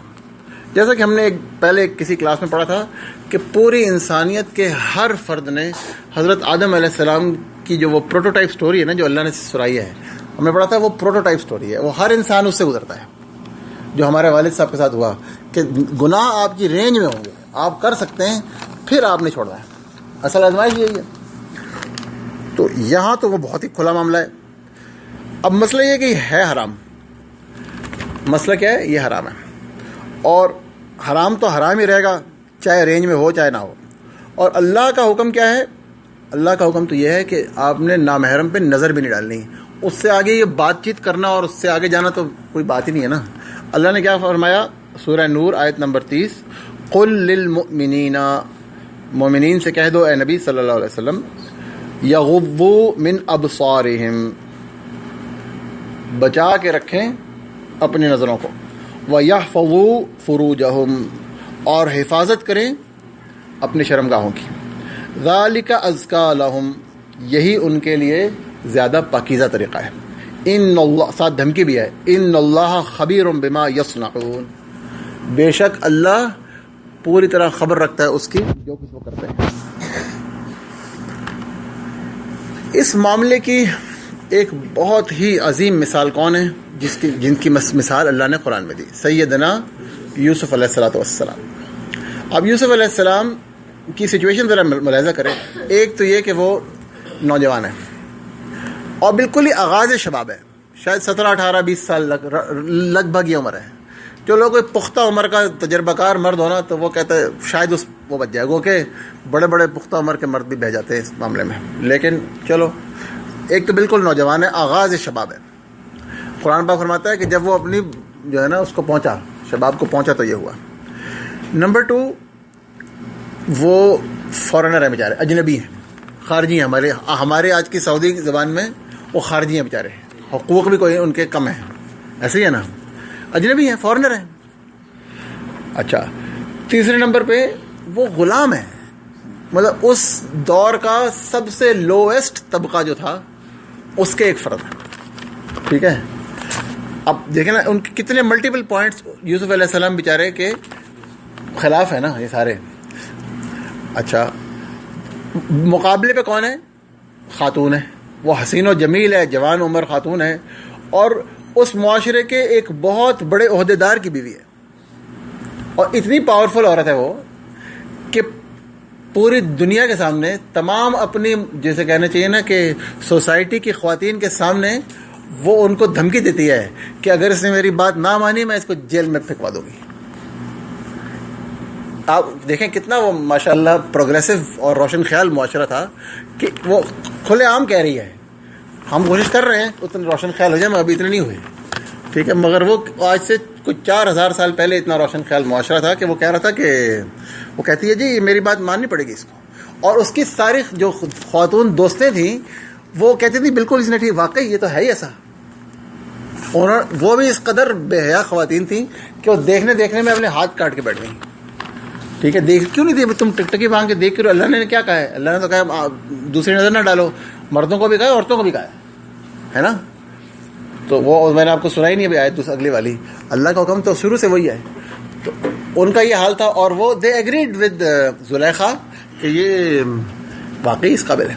اور انہوں نے بھی یوسف علیہ السلام کو پھسلانے کی کوشش کی. یہ بعد میں جب جیل سے رہا ہوئے تو وہاں اللہ نے آیت نقل کی کہ وہ ساری عورتیں جو تھیں وہ ساری جو تھیں ان سب کا قصہ تھا. یعنی اس قدر وہ بڑا معاشرہ بھی ہمنوا تھا کہ بھئی کر لو، اور اگر مان لیتے تو ان پہ نوازشات کی اور کرم فرمائی کی پتہ نہیں کیا کیا ہو جاتی. اس کی طرح ہو جانے کا مطلب امید تھی. وہ تو اللہ پاک پھر کرتا ہو جو کرتا وہ الگ بات ہے، لیکن امید تو یہی تھی کہ بڑی نوازشیں ہوں گی. اور نہ مانو تو قید و بند میں سڑو. انتہائی سخت امتحان تھا. اور اللہ پاک فرماتا ہے وَلَقَدْ هَمَّتْ بِهِ، اور یقیناً وہ اس کی طرف بڑھی، وَهَمَّ بِهَا، اور وہ بھی اس کی طرف بڑھتا، لولا اور رأى برہان ربہ، اگر نہ دیکھتا اپنے رب کی برہان. اگر اپنے رب کی برہان نہ دیکھتا تو وہ بھی اس کی طرف بڑھتا. یہ امتحان سخت تھا، مگر ضروری ہے کہ اس وقت رب کی برہان انسان کے سامنے ہو. رب کی برہان کیا تھی؟ اس کی تفسیر میں بہت کچھ لکھا گیا ہے، لیکن جو میں سمجھتا ہوں بہت ہی اعلیٰ کسی نے لکھا ہے، وہ لکھتے ہیں کہ نیکی اور برائی کے مواقع انسان کی زندگی میں ہر روز آتے رہتے ہیں. چھوٹے چھوٹے مواقع، چھوٹے چھوٹے ہر روز آتے ہیں. اگر انسان ان میں نیکی کو اختیار کرتا رہے اور برائی سے بچتا رہے تو اس کے اندر کا نور بڑھتا جاتا ہے، وہ پرورش پاتا رہتا ہے. اور یہ ہو جاتا ہے کہ نیکی کرنا اس کی طبیعت کے لیے آسان ہو جاتا ہے، اور برائی کرنا اس پر بھاری پڑتا ہے. اس کی طبعاً رغبت آہستہ آہستہ نیکی کی طرف ہوتی جاتی ہے اور برائی سے خلاف ہوتی جاتی ہے، حتیٰ کہ کسی بڑے موقع پر یہ چیز واضح ہو کر سامنے آ جاتی ہے، جیسا کہ سیدنا یوسف علیہ السلام کے ساتھ ہوا کہ وہ. اور یہ بالکل صحیح بات ہے، آپ ایک نماز جماعت کے ساتھ پڑھیں، اگلی جماعت نماز کی توفیق مل جاتی ہے. ایک دفعہ سستی کر دیں، اس سے اگلی 2 نمازوں کی توفیق نہیں ملتی. ایسے ہی ہوتا ہے نا. تو انسان کو چاہیے کہ چھوٹے سے چھوٹے موقع پہ بھی کوشش کرے کہ اللہ کی نافرمانی نہ کرے. اور یار خیر ہے، تھوڑا سا دیکھ لوں، تھوڑا سا کر لوں، تھوڑی سی نگاہوں کی حفاظت نہ کروں آج، یار یہ بڑے اچھا مزے کا ڈرامہ ہے. ٹھیک ہے، انسان سوچتا ہے اس کی باتیں. دیکھیں یہ کیا معاملہ ہوا. ایک بڑا مشہور انگلش کا قول ہے، مجھے یہ بڑا ہی پسند ہے. میں نے آئی ڈونٹ نو کتنے سال پہلے پڑھا تھا، آج سے 2-3 دہائیاں پہلے پڑھا تھا، لیکن پھر آج میں نے دوبارہ اس کو نیٹ پہ ڈھونڈا اور مل بھی گیا مجھے. وہ نیٹ سے ہر چیز مل جاتی ہے، یہ مزے کی بات ہے. تو وہ کہتا ہے کہ کیریکٹر میں be manifested in the great moments. جو آپ کا کردار ہے نا، انسان کی اصل چیز وہ کردار ہے، باقی کوئی چیز اہم نہیں ہے نا. اہم ترین چیز کیا ہے؟ کردار، کیریکٹر. تو وہ کہتا ہے جو آپ کا کردار ہے وہ ہو سکتا ہے کہ بڑے مواقع پر ظاہر ہو کہ بھئی یہ بندہ کس قدر مضبوط تھا، ارادے کا پختہ تھا، نیک تھا، ایماندار تھا، جو بھی تھا یا ہے. ہو سکتا ہے بڑے بڑے مواقع پر یہ ظاہر ہو، but it is made in the small ones. مگر یہ بنتا جو ہے نا، جو ہر روز چھوٹے چھوٹے چیزیں آپ سے پیش آ رہے ہوتے ہیں نا، اسی سے آپ کا کردار بن رہا، تخلیق ہو رہا ہوتا ہے. ٹھیک ہے، دیکھیں کردار کی تعمیر روز مرہ کے معاملات میں ہو رہی ہے، ہر آن ہو رہی ہے. ایک نوجوان ہے، وہ بری اور فحش باتیں کرتا ہے نا، گندے لطیفے سنتا ہے، پڑھتا ہے، ادھر ادھر سے بے حیائی کے مٹیریل ڈھونڈتا رہتا ہے، ایسی محفلوں میں بیٹھتا ہے جہاں بری باتیں ہوتی ہیں. اس کے دوست بھی اسی طرح کے ہیں، ہے نا، ٹی وی اور نیٹ وغیرہ پہ بھی یہی سب کچھ دیکھتا ہے. جب اس کے ساتھ کوئی ایسا موقع آئے گا تو وہ سیدنا یوسف علیہ السلام والا معاملہ کر سکے گا؟ کیسے کرے گا؟ وہ تو جا کے پڑے گا گناہ میں سیدھا ہی، ہے نا. تو وہ تو وہی شخص ہوگا کہ جو اس کے لیے آہستہ آہستہ. آرمی میں ایک قول ہے، وہ کہتے ہیں کہ امن کے دنوں میں جو پسینہ بہایا جاتا ہے وہ جنگ کے دنوں میں خون بچاتا ہے، اور جنگ کی تیاری جو ہے نا وہ امن کے دنوں میں کی جاتی ہے. تو بڑے بڑے مواقع جو ہیں وہ جنگ سمجھ لیجیے آپ، لیکن جو روز آپ کر رہے ہیں نا، ہر روز، آج اور کل، یہی آپ کے سامنے آئیں گے. مسئلہ یہ ہے، انہی میں اپنی تعمیر کرنی ہے کردار کی. تو لہٰذا یہ سمجھ لیجیے کہ یہ معاملہ ہم میں سے ہر شخص کے ساتھ ہے. ہم میں سے ہر شخص کو اپنی نگاہوں کی، اپنے معاملات کی، اپنے کردار کی حفاظت کرنی چاہیے. کردار is most important. Okay, another point. اب ہے پوائنٹ نمبر 6، وہ شخص جس نے چھپا کر صدقہ کیا. وہ تو ہم نے پڑھ لیا تھا. اچھا، اس کو پھر کبھی پڑھیں گے. ہاں، وہ دوسری حدیث تھی، لین دین والی.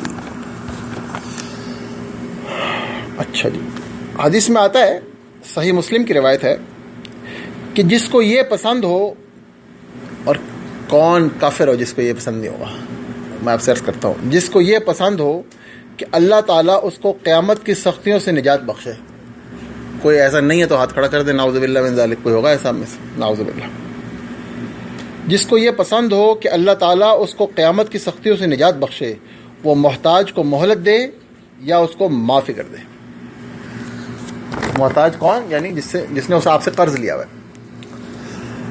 ایک اور حدیث ہے، اور یہ متفق علیہ حدیث ہے. دونوں حدیثیں متفق علیہ ہیں. جو آپ کو ایک اور سنانے لگا ہوں وہ بھی بلکہ 3 سناؤں گا انشاءاللہ، سناؤں گا. ہاں، وہ ساری متفق علیہ ہیں. ایک شخص لوگوں کو قرض دیا کرتا تھا، اور وہ اپنے نوکروں سے کہتا تھا کہ جب تم ایسے آدمی، جب وہ قرضوں کی وصولی کے لیے اپنے نوکروں کو بھیجتا تھا تو ان کو کہتا تھا کہ بھئی جب تم ایسے آدمی کے پاس جاؤ جو تنگ دست ہو تو اس سے درگزر کرنا. ٹھیک ہے. اور نسائی کی روایت میں یہ الفاظ بھی ہے کہ جو آسانی سے ادا کر پائے اس سے لے لینا، جس کا ہاتھ تنگ ہو اسے چھوڑ دینا اور درگزر کرنا. شاید اللہ تعالیٰ ہم سے درگزر فرمائے. صاحب ایمان شخص تھا. تو فرمایا حدیث میں نبی صلی اللہ علیہ وسلم نے کہ وہ اللہ کو ملا تو اللہ تعالیٰ نے اس سے فرمایا، جا، میں نے تجھے معاف کیا. اس سے بڑی کیا بات ہوگی؟ خرید لی اس نے، اپنے پیسے سے جنت خرید لی. دوسری حدیث ہے، یہ بھی متفق علیہ حدیث. قیامت کے روز ایک آدمی کو، اصل میں اس میں ایک پوائنٹ ہے، اس سے پہلے میں دوسری حدیث سناؤں. کسی کو جب آپ قرض دیتے ہیں، کسی کو مال دیتے ہیں، تو انسان کا دل اس مال کے ساتھ اٹکا ہوتا ہے، اس کو امید ہوتی ہے واپس آئے گا. ٹھیک ہے. جب آپ کسی کو فی سبیل اللہ صدقہ دیتے ہیں تو آپ کو ہوتا ہے کہ بھئی وہ تو گیا، وہ تو گیا. اسی لیے کہتے ہیں کہ قرض دینا جو ہے اس میں بعض روایتوں میں آتا ہے کہ ہر روز جتنا آپ نے قرض دیا ہے اس سے 10 گنا صدقہ کرنے کا اجر ملتا رہتا ہے، جب تک وہ قرض واپس نہ آ جائے. جب تک وہ قرض، آپ نے کسی کو قرض دیا 100 روپے مثال کے طور پر، آپ کو ہر روز 1000 روپے خرچ کرنے کا اجر ملتا رہے گا. اچھا، آپ نے دیا تھا اس کو 1 مہینے کے لیے، تو 1 مہینے تک تو آپ کو ہر روز 1000 روپے خرچ کرنے کا اجر ملے گا. اب مہینہ گزر گیا، اس نے واپس نہیں کر سکا یا نہیں کیے، واٹ ایور. اب جب گزر جائے گا تو آپ کو ہر روز 2000 خرچ، 20 گنا اجر ملنے لگ جائے گا. ٹھیک ہے. یہ قرآن کریم سے اس کے دلائل ہیں. قرآن میں تو آتا ہے کہ اللہ بہت زیادہ اس کو بڑھاتا ہے، اضافاً کثیرا. ٹھیک ہے. بعض صحابہ نے اس کی 20 لاکھ تک بھی کہی ہے. میں ابھی وہاں تک نہیں گیا ہوں، میں صرف 20 تک گیا ہوں. ٹھیک ہے. اللہ کے لیے 20 لاکھ کیا چیز ہے ویسے، یا 20 ٹریلین بھی کیا چیز ہے. ہو سکتا ہے ہر تھوڑے دن بعد وہ بڑھ جاتا ہو، یا جب ہر بار مدت اتنی پوری ہو اور بڑھتا ہو، واللہ عالم. لیکن اب جو میں نے آپ کو جو پڑھا ہے وہ بتا رہا ہوں کہ اس کو اب مل جائے گا اس سے 20 ٹائمز خرچ کرنے کا اجر، جب اس کی مدت ختم ہو گئی. اچھا جی، کیوں؟ اس لیے کہ اس کو امید ہوتی یہ پیسہ وہ سمجھ رہے ہے تو میرا ہی، میں نے ٹیمپریرلی دیا ہوا ہے. اس کو چھوڑنا زیادہ مشکل کام ہے، یہ حقیقتاً زیادہ مشکل کام ہے. لیکن جنت بھی تو کوئی آسان نہیں ہے نا جی. جنت تلواروں کے سائے میں ہے، اب تلوار کا سامنا کرنا آسان کام تو نہیں ہے. اس طرح یہ بھی جنت والا کام ہے، مشکل کام ہے. It is suppose to be difficult. خیر، اب آپ کو میں آگے سناتا ہوں. قیامت کے روز ایک آدمی کو اللہ تعالیٰ کے حضور لایا جائے گا جسے اللہ نے مال و دولت سے نوازا تھا. اللہ تعالیٰ اس سے فرمائے گا تو نے دنیا میں کیا عمل کیا؟ وہ عرض کرے گا اے میرے رب، میں نے کچھ عمل نہیں کیا سوائے اس کے کہ تو نے مجھے مال و دولت عطا فرمایا تھا. میں لوگوں سے خرید و فروخت کا معاملہ کیا کرتا تھا. میری عادت تھی کہ مالدار کو مہلت دیتا، اور یہ متفق علیہ حدیث ہے، بخاری مسلم دونوں میں ہے، اور تنگ دست کے لیے تخفیف کر دیتا تھا. مالدار کو ٹائم اور دیتا، مالدار ہے پیسے نہیں واپس کیا، انسان کہتا ہے یار یہ بہت شیطان آدمی ہے. ہو سکتا ہے اس کی مجبوری ہو، واٹ ایور، اس کی مجبوری ہو یا نہ ہو، آپ کو اجر دگنا ہو رہا ہے.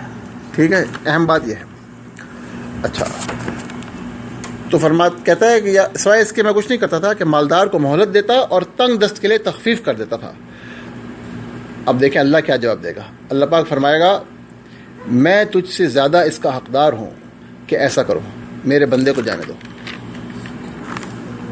اس سے بڑی کیا بات ہوگی ہیں؟ اللہ پاک فرمائے گا اللہ رب العزت ہے، پوری کائنات کا رب ہے. اللہ قرآن میں آتا ہے وَلِلَّهِ الْمَثَلُ الْأَعْلَى. اعلیٰ ترین مثال جو ہے کس کے لیے ہے؟ اعلیٰ ترین صفات کس کی ہیں؟ اللہ کی ہے. اللہ کریم ہے، اللہ رحیم ہے، اللہ بہت جسے کہنا چاہیے نا کہ سخی داتا ہے. اصل سخی داتا اللہ ہی ہے. اللہ کو سخاوت اور نرمی اور محبت پسند ہے. تو جو ایسا کرے گا اللہ پاک کہے گا میں زیادہ اس بات کا حقدار ہوں کہ میں بھی ایسا کروں، میں تو اس سے زیادہ ایسا کروں گا. جاؤ میرے بندے کو بخش دو. اس سے کوئی حساب کتاب نہیں ہوا، کچھ نہیں ہوا، اتنی سی پیشی پہ اس کی جان چھوڑ دی. تو یہ ایسی چیز ہے کہ اللہ پاک ہمیں عطا فرمائے. کچھ پوائنٹس ہم نے ابھی نہیں ڈسکس کیے، وہ اصل میں پورے خود موضوع ہیں. مثال کے طور پر وہ شخص جس کا دل مسجد میں اٹکا رہتا ہے. بعض لوگ کہتے ہیں یہ پنجابی میں محاورہ ہے کہ وہ تو مسجد دی میخ ہے، کہ وہ تو مسجد میں ہی جو نا وہ رہتا ہے. تو یہ بری بات نہیں ہے، یہ اچھی بات ہے. ٹھیک ہے، ابھی نماز پہ گیا پھر واپس جا رہا ہے، پھر وہ یار مسجد میں آج کچھ یہ چیز کی کمی تھی، چلو اب کچھ میں کنٹریبیوٹ کر دوں، کچھ میں پیسے دے دوں، کچھ میں محنت، اگر پیسے نہیں ہیں ہو سکتا ہے پیسے نہ ہو، ہر ایک کے پاس تو نہیں ہوتے، تو چلو یار تھوڑی سی میں ہیلپ کر دوں، مزدوری کر دوں، جو ہو سکتا ہے کروں، ہے نا. تو مسجد میں دل اٹکا ہونا، یہ بھائی پلاٹ مل رہا ہے حضرت، یاد رکھیں ہائیسٹ ویلیو پلاٹ جو ہے نا یہ وہ ہے نا. کہاں یہ پلاٹ کہاں ہے؟ اس کی لوکیشن کیا ہے؟ اللہ کے عرش کے سائے در ہے. دیر از نو بیٹر پلیس، ہے نا. اس کے بعد بھی جنت ہے نا، جنت سے پہلے اس سے بہتر کوئی لوکیشن نہیں ہے، ہائیسٹ لوکیشن ہے. یہ اس کے لیے سمپل اس کی قیمتیں ہیں، جو چاہے ادا کر سکتا ہے. تو ایک تو یہ ہے کہ مسجد سے تعلق پیدا کرے انسان، یہ نبی صلی اللہ علیہ وسلم کو، اللہ اور اللہ کے رسول کو پسند ہے. دوسرا یہ کہ چھپا کر صدقہ کرنا جو ہے، یہ اللہ پاک قرآن میں فرماتا ہے تمہاری بہت سی برائیاں اس سے دور ہو جاتی ہیں. یہ قرآن کریم کی آیت ہے کہ تمہاری بہت سی برائیاں جو ہیں اس سے دور ہو جاتی ہیں. ظاہر خرچہ کرنے کا بھی حکم ہے، جو آپ فرض زکوٰۃ دیں اس کو ظاہراً دیں، سب کے سامنے دیں، بے شک دے سکتے ہیں. اور اگر نوافل صدقات چھپا کر کریں، کچھ صدقہ ایسا کریں. یہ میں ایسے آپ سے ایک بات جو بزرگوں نے ٹرک کی باتیں جیسے کہہ رہے ہیں نا، گر کی باتیں بتائی ہیں، وہ یہ ہے کہ کچھ صدقہ ایسا کریں کہ بیوی بچوں کو بھی خبر نہ ہو. وہ کچھ تو آپ کا اس میں جائے نا یار، ادھر بھی تو اس اکاؤنٹ میں، اس پلاٹ میں تو آپ کی کوئی قسط جا رہی ہو نا بھائی، ایسے کیسے مل جائے گا؟ ٹھیک ہے، کچھ خرچہ ایسا ضرور رکھیں، ایک کم سے کم ایک، اور ہو سکے تو 2-3، کیونکہ ایک بعض اوقات اس سے کام پڑ جاتا ہے تو وہ معاملہ خراب ہونے کا ڈر ہے. 2 یا 3 بندے زندگی میں ایسے رکھیں جن سے سوائے اللہ کے لیے اور کسی وجہ سے محبت، جن سے آپ کو کوئی اور کام نہیں، تاکہ وہ شخص بھی آپ کا اس پلاٹ کی ادائیگی کا سبب ہے. ایسے ہی ہے نا. تو یہ گر کی باتیں جو علماء نے لکھی ہیں اسی حدیث کی تفسیر میں، کہ 2-3 لوگ ایسے رکھیں بڑا ہی خوش قسمت ہے. ایمان کی حلاوت کس نے پائی ہے؟ ذرا عرض کرتا ہوں لیکن کوئی بتائے کہ ایمان کی حلاوت کس نے پائی ہے. اس کی 3 شرطیں ہیں، اور ان میں سے ایک شرط یہ ہے کہ وہ تو محبت کرے ہی اللہ کے لیے اور بغض رکھے تو اللہ کے لیے رکھے، اور کسی وجہ سے رکھے ہی نہیں. اصل تو یہ ہے. لیکن چلیں یار 2-3 بندے تو ایسے رکھیں کہ جن سے سوائے اللہ کے اور کسی دنیاوی نیت سے محبت نہ کریں. کوئی ڈھونڈیں، مل جائیں گے، مل جائیں گے. اللہ پاک دے دے گا. اللہ سے مانگیں، اللہ دے گا. تو یہ کریں. اور یہ کہ تنہائی میں اللہ کو یاد کر کے رونا، 2 قطرے ہیں جن پر اللہ نے جہنم کی آگ کو حرام کیا ہے. ایک وہ خون کا قطرہ جو مجاہد فی سبیل اللہ کے جسم سے بہتا ہے، اور دوسرا وہ قطرہ جو ندامت سے یا اللہ کو یاد کر کے اللہ کے خوف سے مومن کی آنکھ سے بہتا ہے. کسی نے کہا یا رسول اللہ کیسے روئیں؟ آپ نے فرمایا کہ اگر رونا نہ آئے تو رونے کی شکل بنا لو. علماء یہ کہتے ہیں کہ اپنے گناہوں کو یاد کرو. بھائی گناہ کم نہیں ہے، گناہوں کا بھی فائدہ ہے. ویسے اگر گستاخی نہ ہو تو عرض کر رہا ہوں کہ گناہوں کا بھی کچھ فائدہ ہے. اللہ پاک نے کوئی چیز بے فائدہ نہیں ہے اللہ کی اس کائنات میں ہے. گناہوں کا بھی فائدہ ہے کہ آدمی گناہوں کو یاد کرتا ہے تو اس کو رونا آتا ہے. اور علماء یہ لکھتے ہیں، بلکہ یہ سورہ فرقان کی آیت ہے کہ ہم ان کے گناہوں کو نیکیوں سے بدل ڈالیں گے. تو علماء نے اس کی تفسیر میں لکھا ہے، مفسرین نے، کہ وہ ایسے ہوگا کہ جب بھی آپ کسی گناہ کو یاد کر کے استغفار کریں گے، گناہ تو مٹ گیا، ٹھیک ہے، جب بھی آپ اس کو یاد کریں گے، استغفار کریں گے، روئیں گے، اس کی جگہ نیکی انٹر ہو جائے گی. یہ بھی ہوگا. اس کے علاوہ بھی ہوگا، قیامت کے دن بھی ہوگا، وہ ہم پڑھیں گے اگلی دفعہ انشاءاللہ جب پیشی کا قصہ پڑھیں گے. لیکن یہ سارے جو 7 معاملات ہیں، کوشش کریں کہ جو معاملات آپ اس میں سے کر سکتے ہیں، اس کو کوئی نہ کوئی پلاٹ حاصل کرنے کی. نا اس میں 7 نہیں 8واں جو دوسری حدیث میں تھا قرض والا، ان میں سے کچھ نہ کچھ اپنا حساب کتاب جو ہے نا ضرور اس میں درج کرائیں. اللہ پاک ہمیں اس پر عمل کرنے کی توفیق عطا فرمائے، تمام مصیبتوں اور مصائب اور پریشانیوں اور سختیوں اور ہولناکیوں سے بچائے، اور بغیر حساب کے جنت الفردوس میں داخل فرمائے سب سے پہلے. آمین برحمتک یا ارحم الراحمین. سبحان ربک رب العزۃ عما یصفون والسلام علی المرسلین والحمد للہ رب العالمین.